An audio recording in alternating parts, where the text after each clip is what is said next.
Hey guys what's up, कैसे आप सभी लोग। आशा करते हैं आप लोग बहुत अच्छे होंगे एंड मस्त होंगे। देखिए, बैक टू बैक जो है आपको हम लोग क्या कर रहे हैं, मॉडल सेट दे रहे हैं। मॉडल सेट आपको जो भी आपको क्वेश्चन कराई जा रही है हर हाल में करो, ठीक है।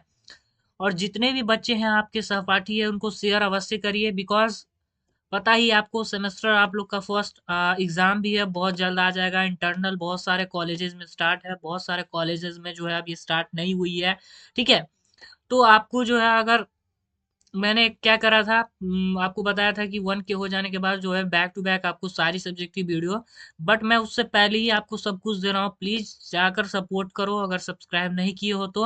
और इस वीडियो में आपको जो हम फाइनेंशियल अकाउंटिंग का लिख के ले लो, फाइनेंशियल अकाउंटिंग का जो आपको हम क्वेश्चन कराने जा रहे हैं उसमें से टोटली जो है आपको एक तरीके से मॉडल दे रहे हैं। तो इसमें से जो क्वेश्चन बहुत आएंगे और आपको मॉडल जो है, कुछ प्रैक्टिकल भी है इसमें मॉडल पेपर में, तो वो भी है आपको जो है आएंगे, ठीक है।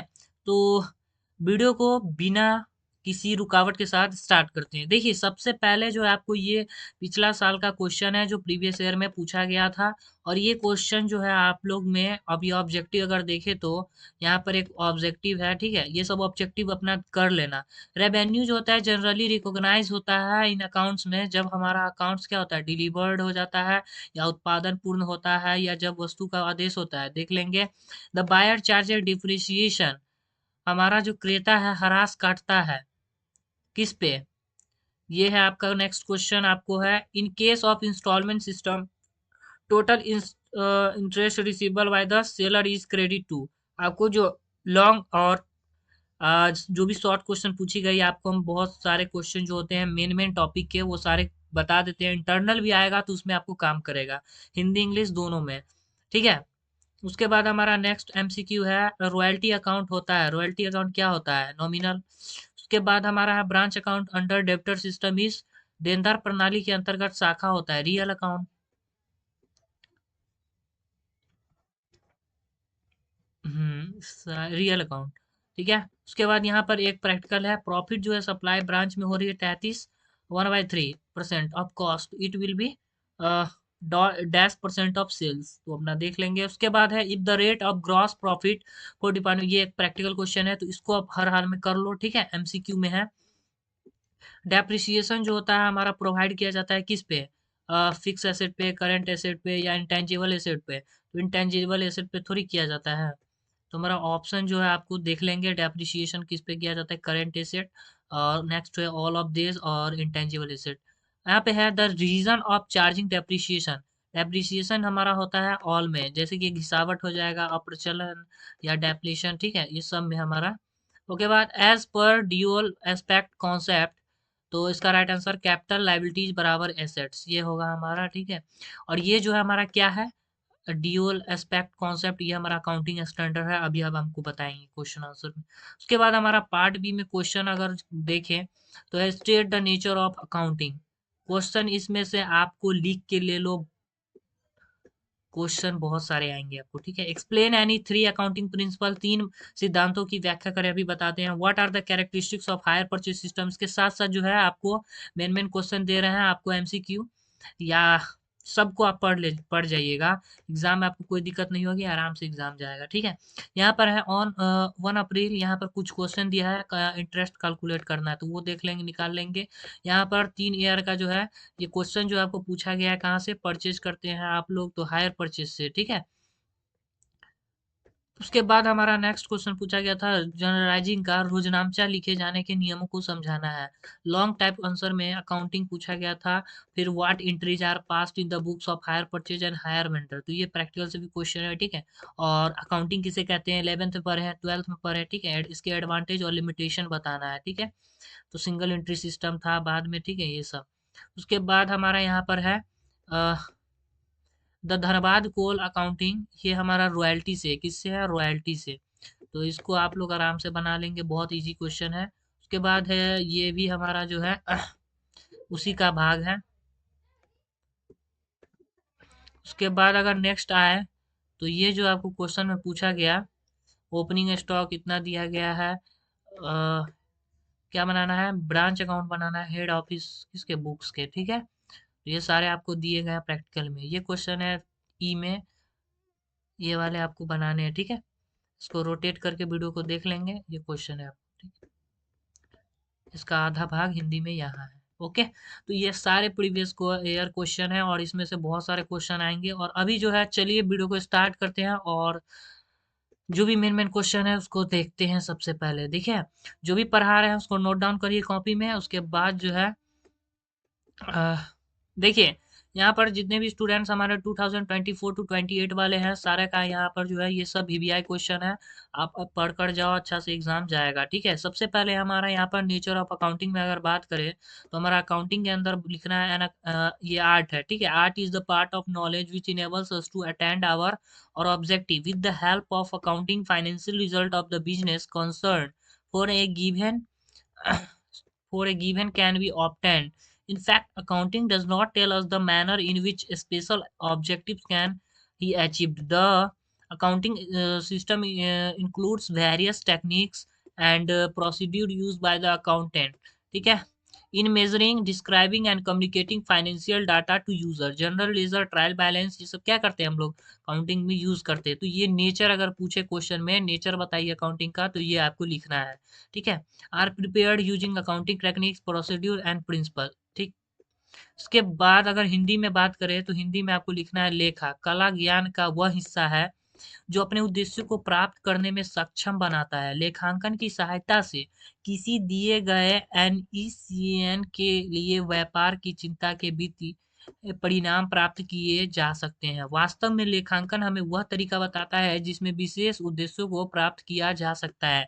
लेखा प्रणाली लेखाकार द्वारा प्रयोग की जाने वाली विभिन्न तकनीकों और प्रक्रियाओं को शामिल करती है जो उपयोगकर्ताओं को वित्तीय डेटा का मापन, वर्णन और संचार करती है। जनरल लेजर ट्रायल वालानी, सॉरी, यहाँ वित्तीय विवरण लेखा तकनीकों प्रक्रियाओं, यहाँ पे टाइप गलत हो गया है, ठीक है, और सिद्धांतों को उपयोग करके तैयार किए जाते हैं, ठीक है। तो नेचर में आपको इसमें से शॉर्ट कर सकते हैं। अगर लॉन्ग में पूछे तो पूरा पढ़ लीजिएगा, लॉन्ग में भी काम आ जाएगा। उसके बाद हमारा है साइंस अकाउंटिंग, वो था आर्ट और अकाउंटिंग एज साइंस। तो science is inquiry in the relationship of cause and effect about occurrence or happening. Science is based on well established law or rule. In accounting, recording, classifying, summarizing of business transactions are done on the basics certain rules and principles. Therefore, it may be termed as science. पता चला। उसके बाद हमारा तीसरा, इसका भी हिंदी जो है बताते हैं। An intellectual discipline, accounting is considered an intellectual discipline. यहाँ पर है following points highlight the nature of accounting. यहाँ पर कुछ पॉइंट्स हैं जो आपको नेचर ऑफ अकाउंटिंग हाईलाइट करते हैं। देखिए, अकाउंटिंग जो होता है हमारा मेन मेड होता है, इट इज आर्ट होता है, it is systematic exercise, it is practice in a social system, it follows flexible not a rigid approach, it is a language of business as a language, it has very well defined system of its own, ठीक है। It communicates financial information to different users of accounting information. It is service activity. देखो, इतने कर लोगे तो आप आराम से जो है, आपको जितना अभी हम बता रहे हैं 50 मार्क्स आराम से आ जाएंगे, ठीक है। तो आराम से अपना वीडियो देखो। उस देखिए, ये जो पहले बताए थे लेखा जो है विज्ञान के रूप में, तो हिंदी वाले यहाँ देख लेंगे, ठीक है। घटना के बारे में प्रभाव के संबंध में एक जांच है। विज्ञान स्थापित कानूनों या नियमों पर आधारित है। कुछ नियमों और सिद्धांतों के आधार पर व्यापारिक लेनदेन का विवरण, वर्गीकरण, सार संग्रह किया जाता है, इसीलिए इसे विज्ञान कहा जाता है। अब लेखांकन एक बौद्धिक अनुशासन, मतलब जो बताए थे डिसिप्लिन, लेखांकन को एक बौद्धिक अनुशासन माना जाता है। बस इतना लिख देना है। और इसके बाद प्रकृति को रेखांकन करते हैं बिंदु। तो यहाँ पर आपको इसमें लेखांकन एक मानव निर्मित है, जो इंग्लिश में पढ़े थे वो हिंदी वाले देख लेंगे। यह एक कला है, यह एक व्यवस्थित व्यायाम है। देखिए, लेखांकन एक मानव निर्मित है। कैसे मानव निर्मित है? अकाउंटिंग जो आप करते हैं पूरा टेक्नली तो नहीं हो जाता है, वो तो मानव निर्मित ही है। यह एक सामाजिक प्रणाली में अभ्यास किया जाता है। यह लचीला है, कठोर नहीं है, ये मोस्ट इंपॉर्टेंट है। यह फ्लेक्सिबल है, रिजिड नहीं है, ठीक है। यह व्यवसाय की भाषा है, एक भाषा के रूप में इसकी अपनी एक बहुत अच्छी तरह से परिभाषित प्रणाली है। यह लेखांकन सूचना के विभिन्न उपयोगकर्ताओं को वित्तीय सूचना का संचार करता है। यह सेवा गतिविधि है, ठीक है। अब हम लोग बात कर लेते हैं थोड़ा अकाउंटिंग प्रिंसिपल का। अकाउंटिंग प्रिंसिपल में अभी जो है कुछ अकाउंटिंग प्रिंसिपल जो मेन होते हैं हम लोग जानेंगे। गोइंग कंसर्न, एजम्पशन और कॉन्सेप्ट। ठीक है, ये मोस्ट इंपॉर्टेंट कंसेप्ट है। इसके अंदर जो अगर आपको एग्जाम में पूछ दे तो देखिए, going concern assumption means the that the business will have identify life unless there is a evidence to the contrary. It means that the business enterprise will continue to exist in the foreseeable future. Going concern assumption does not apply permanent continuance of the enterprise. ठीक है, it rather that the enterprise will continue in operation long enough. Moreover, the assumption apply to business as a whole. देखिए, इसका चिंता करने की धारणा का अर्थ है व्यवसाय का अनिश्चित जीवन होना। मतलब कि जो आपको एंटरप्राइज है उसको स्थानीय निरंतर बनी रहे, उसका जो भी इंडस्ट्री एंटरप्राइज है आपकी वो काफी लंबे समय तक परिचालन हो, इसका मेन यही है। ठीक है, तो ये आपको अकाउंटिंग स्टैंडर्ड में पूछेगा ही पूछेगा, तो कुछ भी अकाउंटिंग स्टैंडर्ड लिख देना है, बाद में भी हम बताते हैं। बहुत सारे अकाउंटिंग स्टैंडर्ड है, इसमें अगर अकाउंटिंग पीरियड एजम्पशन पूछे तो ये आप अकाउंटिंग पीरियड लिख देना, हिंदी वाले यहाँ देख लीजिएगा। ठीक है, अब एक feature of hire purchase system. Higher purchase system के कुछ फीचर्स है जो आपको एग्जाम में पूछेंगे ही पूछेंगे, आ सकते हैं। अगर प्रैक्टिकल में नहीं आया तो आपको क्या करेगा, पूछ देगा आपको थ्योरी में। It is related with credit purchase and sale. ठीक है, दूसरा हमारा there is a agreement between the hire purchase and hire vendor. The hire sorry, यहाँ पर जो है ना तीसरा है, टाइप में थोड़ा गलत हो जाता है। ये तीसरा है, the hire purchase price is higher than the cash price of the goods. ठीक है, अब आगे जो है चौथा हमारा, the hire purchase generally makes a down payment on signing the agreement and balance of the amount along with interest is paid in installment। क्या है, फॉर ए स्पेसिफाइड पीरियड। ठीक है, अब है next, position of the goods is transfer to the hire purchase immediately after the contract. Next हमारा question है, इसमें से आपको ज्यादा नहीं, चार लिखिएगा, पांच लिखिएगा। ठीक है, मार्क्स आएंगे। The good are delivered by the hire vendor on the condition that the buyer will be agreed amount in instalment goods. Next हमारा है, each instalment is treat as hire charges till the last instalment is paid. देखिए, जो भी exam time main main question, सारे ये main main question ही है जो भी हमारी बचेगी आपको कि प्रैक्टिकल में देना है। प्रैक्टिकल में सेम टू सेम तो नहीं छप सकता है, बट आपको पूरा थ्योरी जो है आपको यही सब पूछेगा आप। ठीक है, तो अच्छे से अपना पढ़ लो। अब वीडियो को ज़्यादा से ज़्यादा शेयर करो जितना हो सके। Each instalment consist partly of finance charge and partly of a capital payment. बहुत बच्चे पढ़ नहीं रहे, रेगुलर अगर बने रहेंगे तो हम स्टार्ट कर देंगे रेगुलर वीडियो डालना। Ownership of the goods remains with the seller of the goods till last instalment is paid to him. अब यहाँ पर है, किराया खरीद की मुख्य विशेषताएं इस प्रकार है। हिंदी वाले जो भी स्टूडेंट्स हैं वो यहाँ पे उसका हिंदी देख लेंगे। ऋण खरीद और बिक्री के साथ संबंधित है। किराया खरीदार और किराया विक्रेता के बीच एक समझौता है।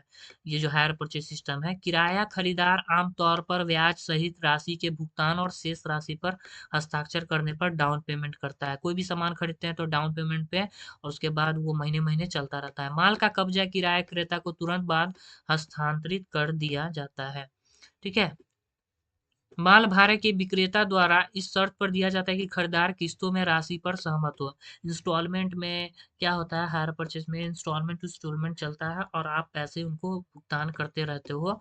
ठीक है, जो आपको थोड़ा सा डाउन पेमेंट कर दे उसके बाद जो आपको पैसा घटा दिया जाए, जैसे किसी कोई भी सामान 15,000 का तो डाउन पेमेंट 5,000 की, 10,000 आपको पेमेंट इंटरेस्ट के साथ कितने करने हैं वो सारे जो इंस्टॉलमेंट में होते हैं। ठीक है, अंतिम किस्त के भुगतान तक प्रत्येक किस्त को किराया प्रभार के रूप में माना जाता है। ठीक है, प्रत्येक किस्त में आंशिक रूप से वित्त प्रभार यानी ब्याज और आंशिक रूप से पूंजी भुगतान यानी नगद मूल्य शामिल है।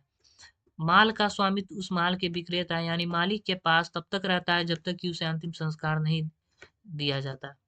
तो ये सब जो है आपको मेन फीचर्स है किसके, पूरे अकाउंटिंग के, और वो जो थे हायर परचेज के थे। ठीक है, तो ये मोस्ट इंपॉर्टेंट क्वेश्चन था और आपके एग्जाम में। ठीक है, जो नहीं पढ़ेगा वो पछताओगे, अपना देख लेना जो भी क्वेश्चन है आते हैं आएंगे एग्जाम में। तो अब जो है थोड़ा रॉयल्टी पे बात कर लेते हैं, रॉयल्टी थ्योरी। देखिए, ये यहाँ पर जो है एग्जाम में पूछेगा नहीं पूछेगा, आप पढ़ के जाओ। ठीक है, यहाँ पर royalty account BCom semester one का हम टेलीग्राम पे भी ये नोट्स दिए हुए हैं, ठीक है। रॉयल्टी होता क्या है? रॉयल्टी जो हमारा है पीरियोडिक पेमेंट होता है, जिससे कि हम लोग क्या करते हैं, दूसरे के प्रॉपर्टी को यूज करते हैं और उसके बदले में वहां से, जैसे कि मान लो कोई ईटा का फैक्ट्री बैठा है, ठीक है। तो ईटा का अगर फैक्ट्री बैठा होगे तो वहां पर तुमको, अगर तुम्हारा जमीन नहीं है तो उसको रेंट पे लिया जाएगा, जिसके बदले वहां पर क्या होगा, उनको पैसा मिलेगा। या तो जमीन आप खरीद लो या उनका रेंट दो, ठीक है। तो रॉयल्टी हमारा पीरियोडिक पेमेंट होता है, जो कि right to use the property of another person for gain, समझ गए। A royalty may also be paid to landowner who has guaranteed mineral right to someone else on sales of minerals extracted from the land। तो वहां से क्या कर रहे हो, ईटा तुम निकाल रहे हो तो उनके बदले उनको पैसा चाहिए, ठीक है। अब है फीचर्स ऑफ रॉयल्टी, तो कुछ पूछ देगा अगर शॉर्ट्स में, ये दो तीन थ्री फीचर्स बता दीजिए रॉयल्टी के, तो क्या करोगे, मुंह देख के तो आओगे नहीं, तो कुछ पढ़ के जाओ। रॉयल्टी जो होता है हमारा पीरियोडिक पेमेंट होता है, जो कि एग्रीमेंट पे बेस होता है। रॉयल्टी जो होता है हमारा पेड होता है क्योंकि किसी का हम यूज कर रहे हैं राइट, ठीक है। Royalty is a norm sorry nominal account, ये सारे जो होते हैं हमारे नॉमिनल अकाउंट होते हैं, ठीक है। It is the revenue item, sorry यहाँ पे वो है, royalty based on production is treated as part of the cost of production and it is charge to production और ट्रेडिंग और मैन्युफैक्चरिंग अकाउंट, ठीक है। अब है टाइप्स ऑफ रॉयल्टी। देखिए रॉयल्टी बहुत सारे टाइप के होते हैं। जैसे कोई किताब भी छापता है तो उसके बदले उनका किताब अगर निकालते हो तो कॉपीराइट रॉयल्टी, पेटेंट रॉयल्टी, किसी और का आविष्कार किया हुआ किसी दूसरे को जो है कर दिया जाता है तो हमारा पेटेंट हो जाता है, ठीक है। जो आविष्कार करते हैं उनको पूरा दुनिया को बताना रहता है, तो उनके नाम पर वो पेटेंट हो जाता है कि आप जो है इसी के खोज करता है, ठीक है। अ, तो माइनिंग रॉयल्टी में वही ईटा वाला एग्जांपल आएगा, copyright, patent royalty, bricks. Mining में हमारा सॉरी कोल वाला आएगा, ठीक है। जो खनते हैं हम लोग किसी के जमीन से तो कोयला अगर वहां रहता है तो जो भी रेंट वोंट होती है वो। Bricks making royalty, oils well royalty, royalty in production और सेल्स। तो ये सारे हमारे रॉयल्टी के टाइप्स है, तो मोस्ट इम्पोर्टेंट है, तो आप देख कर जाना। सब कुछ एग्जाम में आपको आएंगे ही आएंगे, सब कुछ मेन टॉपिक से है। और ये इंग्लिश वाले नोट्स है, तो जिनको भी चाहिए होगा टेलीग्राम पर जो है आप, सॉरी यहाँ पर कमेंट कर दीजिएगा तभी हम टेलीग्राम पे डालेंगे, वैसे नहीं। अब है यहाँ पर ब्रांच अकाउंटिंग, ठीक है। तो ब्रांच अकाउंटिंग हमारा जो है वो खुद से एक्सप्लेन करके भी आप लिख सकते हो। A business, as business of a firm grows in size in order to increase the sales or service and its profit, a business concern open the its office in different localities, cities or towns or in different countries. Such office are called branch। किसी भी firm को grow करने के लिए जो है आप लोग क्या करते हो, अपना जो सेल्स सर्विस होता है वो बिजनेस को अगर फैलाते हो तो अलग अलग लोकेलिटीज में, शहर में, ठीक है, अलग अलग सा, जैसे कि भारत छोड़ के और भी कहीं कहीं, तो इस ऑफिस सबको हम लोग क्या कहते हैं, ब्रांच। नहीं कहते हैं किसी कंपनी का, हाँ वहाँ भी एक ब्रांच चलता है, यहाँ भी वगैरह वगैरह जगह ब्रांच चलता है, तो ये हमारा हो जाएगा ब्रांच अकाउंटिंग, इन्हीं के अंदर जो हमारे होते हैं, ठीक है। और इसके अंदर हमारा जो है आपको यहाँ पर अगर ऑब्जेक्टिव देखिए ब्रांच का, तो आप ले सकते हो जो भी आपको इजी लगे वहां से। To help in controlling branch activities, to evaluate the progress and performance of each branch, ठीक है। तो आपको जो अच्छा लगे वो आप यहाँ से नोट डाउन कर लोगे। ब्रांच अकाउंटिंग के ऑब्जेक्टिव पूछ सकते हैं आपको एग्जाम में, तो ऑलरेडी हम आपको बता दिए। अब नाइन बात करेंगे टाइप्स ऑफ ब्रांचेज का, तो इनलैंड ब्रांचेज, फॉरेन ब्रांचेज हमारे इसके टाइप होते हैं। और इनलैंड ब्रांच की बात करो, देखिए इसके ब्रांच के टाइप्स हो गए इनलैंड और फॉरेन। और इनलैंड ब्रांचेज का बात करोगे तो यहाँ आ जाओ।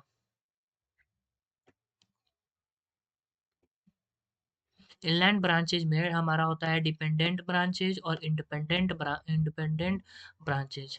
अब डिपेंडेंट ब्रांचेज में आते हैं हमारे ब्रांचेज जो कि वो गुड्स रिसीव होते हैं कहाँ से, एचओ से, ठीक है, हेड ऑफिस से, एट कॉस्ट प्राइस पे और making only cash sales, making cash price and credit sales, branching receiving goods from HO at invoice price, ठीक है।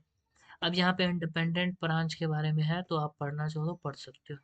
अब यहाँ पर है डिपार्टमेंटल अकाउंट, इसको कहते किसको है, ये जो भी थ्योरी के क्वेश्चन आएंगे सारे यहीं से आपको आएंगे, ठीक है। अच्छे से आप लोग पढ़ लो। जब any business sorry when any business deals in various product service then the business can be subdivided into various division. Each division is called department. जब किसी बिजनेस के यूनिट्स को हम लोग क्या करते हैं, प्रोडक्ट सर्विस ये सब बिजनेस को हम लोग सब डिवाइड कर देते हैं अलग अलग डिवीजन में, क्षेत्र में, डिपार्टमेंट में, तो हम लोग उसी को हम लोग डिपार्टमेंटल अकाउंट बोलते हैं। ठीक है। तो अगर हम लोग डिवीजन करें जनरल स्टोर को, तो हमारा क्या होगा, कॉस्मेटिक डिपार्टमेंट का अलग, चाइल्ड वेयर का अलग, उसमें बच्चे का सामान सब, लगेज डिपार्टमेंट सामान रखने वाला अलग, लेडीज वेयर डिपार्टमेंट में लेडीज सामान अलग, स्पोर्ट्स वेयर खेल कूद का जो हमारा कपड़ा उपड़ा ये सब होता है उसका अलग, सब डिपार्टमेंट बटा रहता है। ठीक है। अगर ऑब्जेक्टिव की बात करें डिपार्टमेंटल अकाउंट की, तो यहाँ से आपको लिख लोगे कॉपी में, नोट डाउन कर लोगे अगर नोट्स नहीं है तो। Determination of product loss etch department separately, ये सब है। ठीक है। अब नेक्स्ट बात करते हैं। क्वेश्चन कभी कभी पूछ दिया जाता है डिपार्टमेंट और ब्रांच में जो है, आप डिफरेंस बिटवीन करके बताइए, तो आप यहाँ से नोट डाउन कर सकते हो। ठीक है। और ये पता ही है कि आपका जो हमारा एक्सपेंस होता है, डायरेक्ट एक्सपेंस और इनडायरेक्ट एक्सपेंस होता है। कभी कभी पूछ देता है रियलाइजेशन अकाउंट। तो रियलाइजेशन अकाउंट हमारा नॉमिनल अकाउंट होता है, जो कि ओपन किया जाता है disposing of all the asset and the form of the form and making payment to the liabilities. ठीक है। और कैसे हम लोग क्या करते हैं, रियलाइजेशन प्रिपेयर कर सकते हैं, तो इतना आप पढ़ सकते हो। ठीक है। अगर पूछ देगा डेमो किसका, रियलाइजेशन अकाउंट का, तो ये बना सन्ड्री एसेट इधर होता है, क्रेडिटर इधर होता है, बैंक इधर होता है, लोन वाइफ इधर होता है, बैंक ओवरड्राफ्ट इधर होता है। ठीक है। और मेन क्वेश्चन, अगर आपको पूछ दिया जाता है रिवैल्यूएशन अकाउंट रियलाइजेशन बताइए, तो आप यहाँ से नोट डाउन कर सकते हो, मोस्ट इंपॉर्टेंट क्वेश्चन है। सब क्वेश्चन आपको दे दिए। उसके अलावा दो स्टैंडर्ड जो बताए थे ना, गोइंग कंसर्न, एक और था, तो उसके अलावा अगर और भी देना चाहो अकाउंटिंग स्टैंडर्ड, तो फुल डिस्क्लोजर प्रिंसिपल, उसके बाद हमारा एक है मैचिंग प्रिंसिपल और कॉन्सेप्ट। तो आप जो पूछेगा वो आप लिख दोगे। ठीक है। या पूछेगा 3 को लिखे, तो आप 3 को लिख दोगे, इसमें से ज़्यादा उससे ज़्यादा पूछेगा नहीं। रेवेन्यू रिकॉग्निशन प्रिंसिपल, वो सब हमारा अकाउंटिंग स्टैंडर्ड है। ठीक है। और ये भी प्रिंसिपल है verifiability and objectivity of evidence principle. Okay. तो ये सारे जो है मोस्ट इंपॉर्टेंट क्वेश्चन थे, जो आपको हम सब बता दिए हैं इस वीडियो में। इसके अलावा आप नहीं पढ़ते हो तो आपकी दिक्कत है। ठीक है। मैं तो यही बोलूँगा, पढ़ के जाओ सब कुछ। ठीक है। शॉर्ट नोट्स होगा तो आपको पूछ देगा डेड रेंट बताइए, डेड रेंट क्या है, शॉर्ट वर्किंग क्या है, रॉयल्टी क्या है, रिकूपमेंट ऑफ शॉर्ट वर्किंग क्या है, सबलीज क्या है। ठीक है। शॉर्ट में पूछ सकता है व्हाट इज शॉर्ट वर्किंग। ठीक है। What do you mean by short working. इसी भी तरीके से पूछ देगा what is hire purchase. Hire purchase के 3 फीचर्स बताइए, रॉयल्टी के 3 फीचर्स बताइए। सब बता दिए हैं।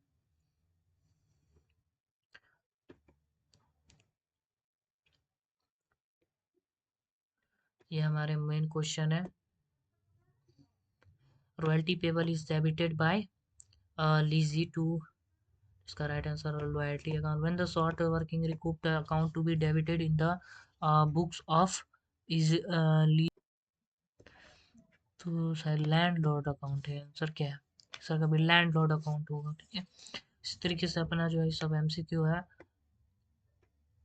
वैसे तो जो मेन अगर क्वेश्चन आएगी तो एमसीक्यू जो होता है बहुत इजी है, आप समझ लेना। बाकी इस सारा को जो है हम लोग क्या किए हैं, आपको पूरा क्वेश्चन आपको हम दे दिए हैं, ये इंटरनल में एग्जाम में भी आपको सहायता करेगी। और वैसे भी ये सारे क्वेश्चन जो है आपको हिंदी इंग्लिश दोनों में दे दिए हैं, तो आप अच्छा से पढ़ लोगे। ठीक है। और इससे ज़्यादा हमें लगता नहीं है, अगर आएगा तो प्रैक्टिकल आएगा। ठीक है। अलग उसी पर रहेगा बट थोड़ा घुमा दिया रहेगा, तो उसको घूमना नहीं है, बनाना है अच्छे से। ठीक है। तो मिलते हैं नेक्स्ट वीडियो में नए टॉपिक के साथ। यही आपका मॉडल सेट रहने वाला है, अच्छे से पढ़िए। ठीक है। चैनल पर नए, चैनल को प्लीज़ सब्सक्राइब कर लीजिए, शेयर जरूर करिएगा वीडियो को अगर अच्छा लगे। धन्यवाद।